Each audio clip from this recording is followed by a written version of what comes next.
The sound came again. Crash! Wood flew across my yard as my mailbox hit the ground for the third time that week.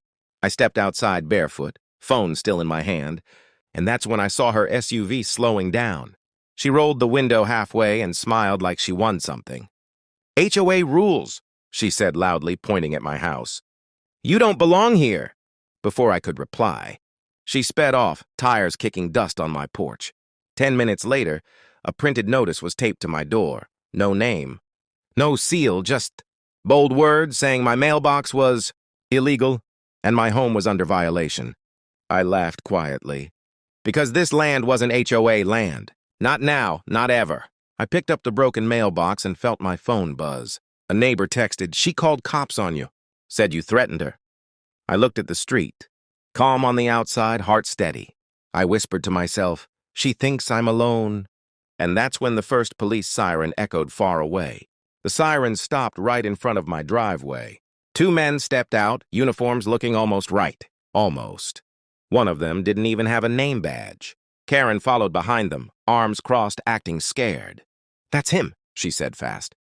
"He's destroying HOA property and threatening residents." One fake cop walked up and told me to put my hands on my truck. I noticed his shoes first. No standard issue, just cheap boots. Then I saw the car. No city logo, no unit number. I stayed calm and said, "This is my land. There is no HOA here." Karen laughed and said, "You don't get to decide that." One of the fake cops pulled out handcuffs and whispered, "Make this easy." That's when they crossed the line. Because while they were busy acting tough, my security camera was already streaming live, and the mailbox they kept destroying wasn't just a mailbox anymore. It was recording everything. I looked at Karen and said softly, "You should have checked who you were messing with." The fake cop grabbed my arm hard. My phone dropped, screen facing up, still recording. Karen leaned closer and said, "This is what happens when you ignore rules." Then the mailbox made a quiet click. A small red light turned on. Both fake cops froze for half a second, like they felt something shift. I smiled for the first time. "That mailbox?" I said calmly. "It sends live video straight to county servers." Karen's face changed. One of the men stepped back and said, "That's not true." Right on cue, a real patrol car turned onto the street. Then another, and another. The first real officer stepped out and asked, "Why are you impersonating law enforcement on private property?" Karen tried to speak, but nothing came out. The fake cops ran. One slipped on the broken mailbox wood and fell hard. I didn't move. I just said one line, slow and clear. "I didn't build that mailbox to get mail." One fake cop got up and tried to run, but a real officer tackled him before he reached the sidewalk. The other one didn't even make it past my fence. Karen started yelling, "This is a mistake! I'm HOA president." The officer looked at her and said, "There is no HOA registered on this land." Her voice dropped. I picked up my phone and showed them the footage. Every hit on the mailbox, every threat. Every time her SUV slowed down like she owned the road. The officer paused the video and asked her, "Did you order them to come here?" She shook her head fast, too fast. Then another patrol car arrived, and a man in plain clothes stepped out. He looked at me, then at the land records on his tablet, and nodded. "Sir," he said, "this property is protected. Federal level." Karen's knees almost gave out. She whispered, "Protected how?" I finally answered her. "Because some of us don't just live here. We served—" The street went quiet. Even the neighbors stopped filming. Karen stared at me like she was seeing a stranger for the first time. The plainclothes officer asked me softly if I wanted to explain. I shook my head. Instead, another officer pulled out a file and read it out loud. A false police report filed under Karen's name. Claims of threats, weapons, and violence. My son stepped onto the porch behind me, holding my old service cap without knowing why his hands were shaking. Karen saw him and snapped, "That kid isn't safe here." That was it. The officer turned to her and said, "You just threatened a minor on camera." Her face went pale. She tried to blame the fake cops, said they acted on their own. Then one of them, cuffed on the ground, laughed and said, "You paid us." No one expected that. I looked down at Karen and said the line that ended her power. "You kept running over my mailbox to send a message. You didn't know it was answering back." Karen started crying, loud and messy, saying she was being set up. No one moved. The officer asked her to turn around. She refused.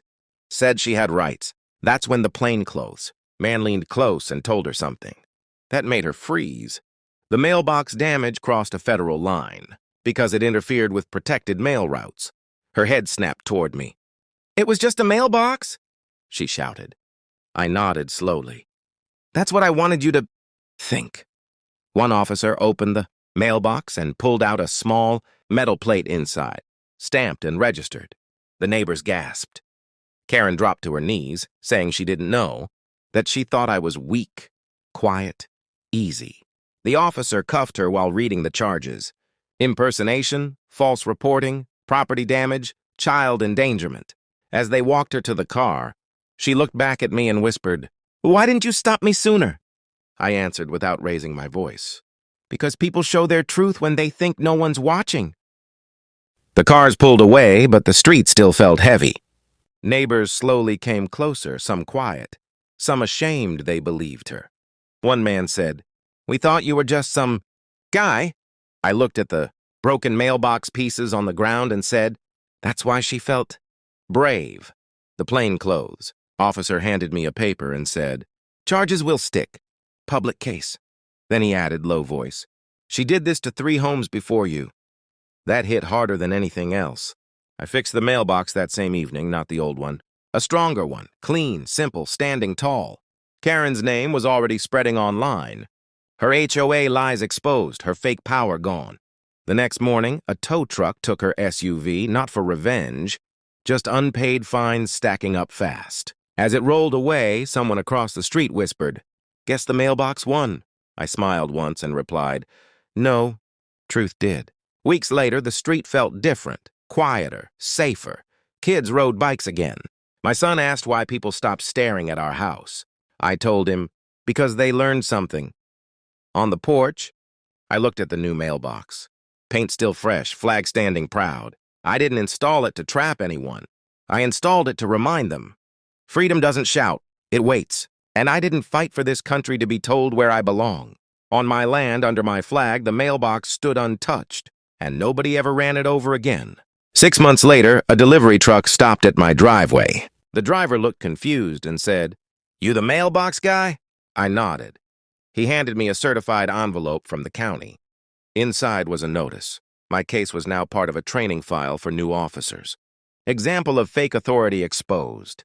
I folded the paper and slid it into the mailbox. Across the street, a new family moved in. The dad waved and asked, "HOA strict here?" I smiled and said, "No HOA, just respect." That night, someone tried to slow down near the curb, then kept driving. The mailbox didn't move. Neither did I. Sometimes power isn't loud. Sometimes it just stands there, daring lies to touch it again. End the story.